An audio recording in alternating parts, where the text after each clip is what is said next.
ও অবৈধ অস্ত্র উদ্ধারের দাবিতে জাতীয়তাবাদী সমন্বয় জোট কর্তৃক আয়োজিত আজকের এই বিক্ষোভ সমাবেশের সম্মানিত সভাপতি, উপস্থিত আজকের প্রধান অতিথি, উপস্থিত জাতীয় নেতৃবৃন্দগণ ও আমার সংগ্রামী সাথী বন্ধুরা, আত্মার আত্মীয় সম্পর্ক, মিডিয়ার কর্মী ভাই ও বোনেরা, আসসালামু আলাইকুম রহমতুল্লাহ। আমি একটি কথাই পরিষ্কার ভাষায় বলতে চাই, এই সরকার, ইন্টারিয়াম সরকার আমাদের গত 17 বছর তথা ছাত্র আন্দোলনের ফসল। কিন্তু সরকারকে অনুরোধ করব, 5 আগস্টের আগে যেসব আওয়ামী পেটাত্তারা আপনি সংস্কারের নামে তাদেরকে সরাতে পারেন নাই, তারাই আজকে গ্যাসের দাম পরিকল্পিতভাবে বাড়িয়েছে। তাই সরকারকে অনুরোধ করব, অনতি বিলম্বে এই আওয়ামী দুষ্কৃতিকারীরা যে জায়গায় বসে আছে ওদেরকে সরাতে হবে নির্বাচনের আগে।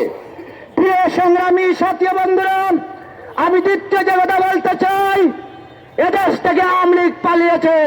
শ্রীমতী হাসিনা গান্ধী হাতে গোনা কয়েকজন মন্ত্রী এমপি নিয়ে গেছে, কিন্তু তার সব জালিম বাহিনী এখনো মাঠে ঘাটে অস্ত্রের যন্ত্রণারি দিয়ে ঘুরতেছে। আমরা লক্ষ্য করছি, কিন্তু আইন শৃঙ্খলা বাহিনী আমাদের ইন্টারিয়াম গভর্নমেন্টের প্রতিটি কথা শুনতেছে না। আমরা লক্ষ্য করেছি।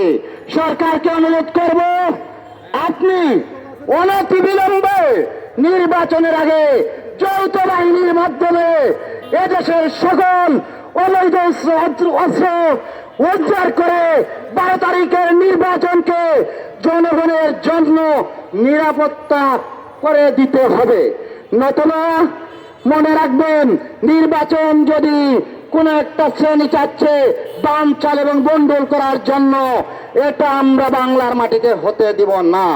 প্রিয় সংগ্রামী সাথী বন্ধুরা, দল বল নির্বিশেষে আরেকটি কথা বলবো, আগামী 12 তারিখের নির্বাচনে দানের ছোড়া যেখানে সেখানেই ভোট দিয়ে দানের ছোড়াকে বিজয়ে আনতে হবে, এই আশা ব্যক্ত করে সবাইকে ধন্যবাদ জানিয়ে আমার বক্তব্য শেষ করলাম।